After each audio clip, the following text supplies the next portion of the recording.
2026 சட்டமன்ற தேர்தல் தமிழகத்திலே ஜெயிக்க போவது யார்? சர்வதேச நிறுவனம் வெளியிட்ட ரகசிய கருத்து கணிப்பு. நண்பர்களே, நம்ம போடக்கூடிய வீடியோக்கள் உங்களுக்கு பிடிச்சிருக்கு அப்படின்னா லைக் அண்ட் சப்ஸ்கிரைப் பண்ணிக்கங்க. 2026 சட்டமன்ற தேர்தலை பொறுத்த வரைக்கும் 4 முனை போட்டி என்பது இருக்க போகிறது. அந்த 4 முனை போட்டியிலே மும்முனை போட்டி தான் மிக விறுவிறுப்பாக இருக்க போகிறது. அந்த மும்முனை போட்டியில் யார் ஜெயிக்க போகிறார் அப்படிங்கிற முடிவு என்பது இதுவரைக்கும் தமிழக மக்கள் கையில் தான் இருக்கிறது அப்படின்னே கூட சொல்லலாம். அப்படித்தான் ஒவ்வொரு நிறுவனங்களுமே கருத்து கணிப்பு நடத்தி வெளியிட்டு வராங்க. அதன் அடிப்படையில் தான் சர்வதேச நிறுவனம் ஒன்று ரகசியமாக ஒரு கருத்து கணிப்பை நடத்தி வெளியிட்டிருப்பதாக செய்திகள் என்பது வெளியாகிக் கொண்டிருக்கிறது. தமிழக அரசியலில் 2026 சட்டமன்ற தேர்தலை முன்னிட்டு நிலவும் கூட்டணி மாற்றங்கள் மற்றும் ரகசிய கருத்து கணிப்புகள் தற்போதைய அரசியல் வட்டாரத்திலே பெரும் அதிர்வுகளை ஏற்படுத்தி கொண்டிருக்கிறது. ஒரு சர்வதேச நிறுவனம் நடத்தியதாக கூறப்படும் ரகசிய கருத்து கணிப்பின் முடிவுகள் பாரம்பரிய அரசியல் கணக்குகளையும் தலைகீழாக மாற்றி இருக்கிறது அப்படின்னே கூட சொல்லலாம். அதன்படி தற்போதைய சூழலில் திமுக கூட்டணிக்கு 33% வாக்குகளுடன் முதலிடத்திலும், நடிகர் விஜயின் தமிழக வெற்றி கழகம் 30% வாக்குகளுடன் 2ஆம் இடத்திலும், அதற்கு மிக நெருக்கமாக அதிமுக 28% வாக்குகளுடன் 3ஆம் இடத்திலும் இருப்பதாக அந்த அறிக்கை தெரிவிக்கிறது. இது திமுகவிற்கு ஒரு எச்சரிக்கை மணியாகவும் தமிழக வெற்றி கழகத்திற்கு ஒரு மிகப்பெரிய உத்துவேசமாகவும் பார்க்கப்படுகிறது அப்படின்னே கூட சொல்லலாம். இந்த கருத்து கணிப்பில் உள்ள மிக முக்கியமான அம்சம் என்னவென்றால் காங்கிரசின் நிலைப்பாடுதான் வெற்றியை தீர்மானிக்கும் சக்தியாக உருவெடுத்துள்ளது அப்படின்னே கூட சொல்லலாம்.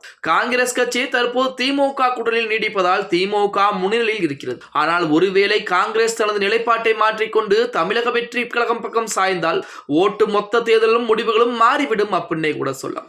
அத்தகைய சூழலில் தமிழக வெற்றி கழகத்திற்கு 42% வாக்குகள் பெற்று அதிக பெரும்பான்மையுடன் ஆட்சியை கைப்பற்றும் என்றும், திமுக 28% வாக்குகளும் அதிமுக 25% வாக்குகளாக இருக்கும் என நிறுவனம் கருத்துக்களை வெளியிட்டிருக்காங்க. காங்கிரஸ் கட்சியின் தனிப்பட்ட வாக்கு சதவீத வங்கி என்பது 3 முதல் 4% மட்டுமே என்றாலும் அதன் அரசியல் தாக்கம் என்பது அதைவிட பெரியதாக இருக்கும். காங்கிரஸ் ஒரு கூட்டணியிலிருந்து வெளியேறினால் அது ஒரு சங்கிலி தொடர்பு விளைவை ஏற்படுத்தும். குறிப்பாக திமுக குடில் உள்ள விடுதலை சிறுத்தைகள் கட்சி போன்ற தோழமை கட்சிகளுக்கு வெளியேற வாய்ப்புள்ளது. இதனால் திமுகவின் வாக்கு வங்கி சிதறுவதோடு அந்த கூட்டணியின் வெற்றி பிம்பம் சிதைய தொடங்கிவிடும் அப்படின்னே கூட சொல்லலாம். அப்படித்தான் 2026 சட்டமன்றத்திலே காங்கிரஸ் கட்சி எந்த கூட்டணி இருக்கிறதோ அந்த கூட்டணி தான் வெற்றி வாய்ப்பு பெறக்கூடிய ஒரு சூழல் என்பது இருக்கிறது அப்படின்னு சொல்லி ஒரு சர்வதேச நிறுவனம் நடத்திய கருத்து கணிப்பு முடிவுகள் வெளியாகி இருக்கிறது. இந்த கருத்து கணிப்பு முடிவுகள் தான் நிஜமாக இருக்குமா? அதாவது முதலிடத்திலே திமுகவும், 2ஆம் இடத்திலே தமிழக வெற்றி கழகமும், 3ஆம் இடத்திலே அதிமுக, இந்த நிலைப்பாடுதான் வெற்றியாக அமையுமா அப்படின்னா வாய்ப்புகள் என்பது கிடையாது அப்படின்னே கூட சொல்லலாம். ஏனென்றால் இப்ப தமிழகத்திலே ஒட்டுமொத்த வாக்காளர்களிடம் நடத்தப்பட்ட கருத்து கணிப்பு கிடையாது. ஒரு தொகுதியிலே குறிப்பிட்ட நபர்களிடம் நடத்தப்படக்கூடிய ஒரு கருத்து கணிப்பு.